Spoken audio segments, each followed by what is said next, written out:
Good morning and welcome to this morning's reflection. As you sit here this morning, and as perhaps you try to find just a little bit of stillness, what might be one of the most distracting temptations? Perhaps it's your monkey mind that leaps all over the place. Or could it be your cell phone or your computer? Technology is notoriously distracting. How many of us go down an internet rabbit hole and only realize much later that we have completely lost the plot?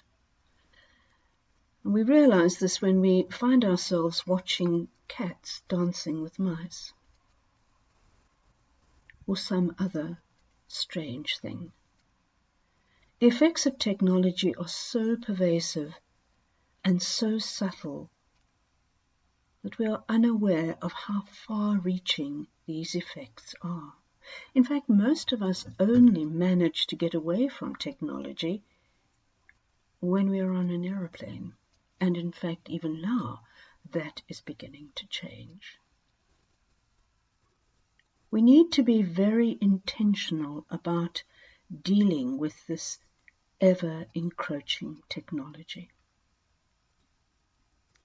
So it's helpful to consider certain times of the day and certain aspects of life in relation to the technologies that affect us.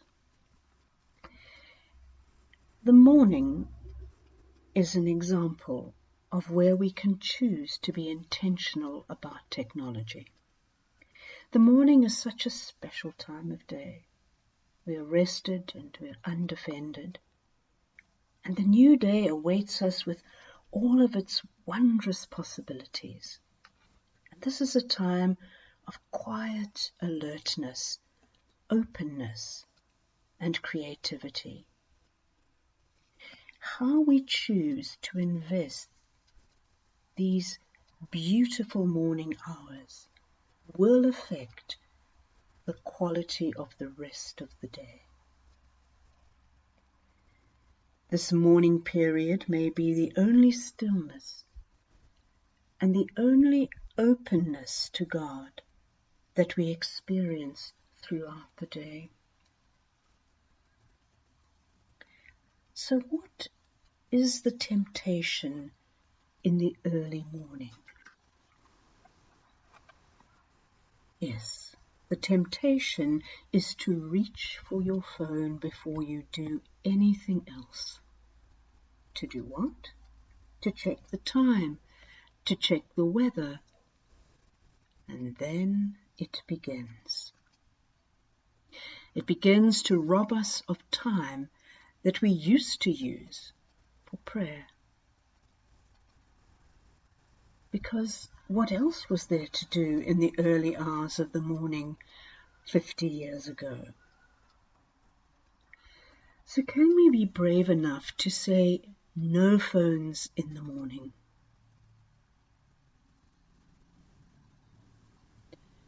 Ruth Haley Barton has a no technology policy in her life until 9 a.m.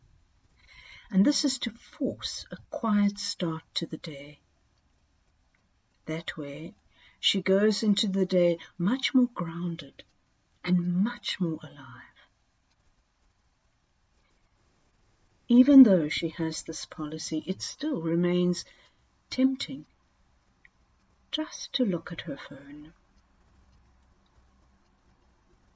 But I suppose a good question to ask is, how do I want to greet God in the morning? Do I want to begin with technology? Or do I want to start with some quiet listening? In the evening, do you work while you're eating or while you're trying to prepare a meal? Do you find yourself working at the dining room table? Does work bleed into every nook and cranny of your life? It is possible now to work at home, and that possibility is very helpful, but it is very dangerous because we do not know when to stop. There's no boundary. There's no clear-cut definition between work and home. Yes, we can get a lot done.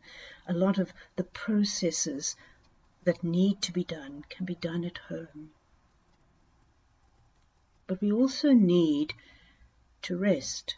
We also need leisure, and we also need to invest in relationships. And when we choose work over these, we just run ourselves into the ground. So we need to clearly end our work day, shut the computer, put away the phone, and just be present to ourselves and to our family. So how does technology affect the Sabbath or retreat times? We have to be so vigilant during times that we have set aside for God. Sabbath and retreat times, we really, really, really need to turn off the phone. And I mean, turn it off, put it away, dig a hole for it. We have to do this because we need the brain to slow down in order to come to a place of deep listening, a place where we can hear God. The way in which we control our use of technology is deeply personal.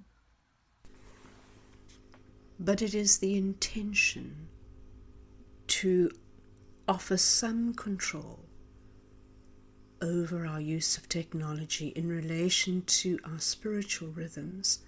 It's that intention that gives us hope and that provides a space for the flourishing of our soul. And so today, consider how you might begin to weave into your life technology-free spaces. God bless you and God keep you. Amen.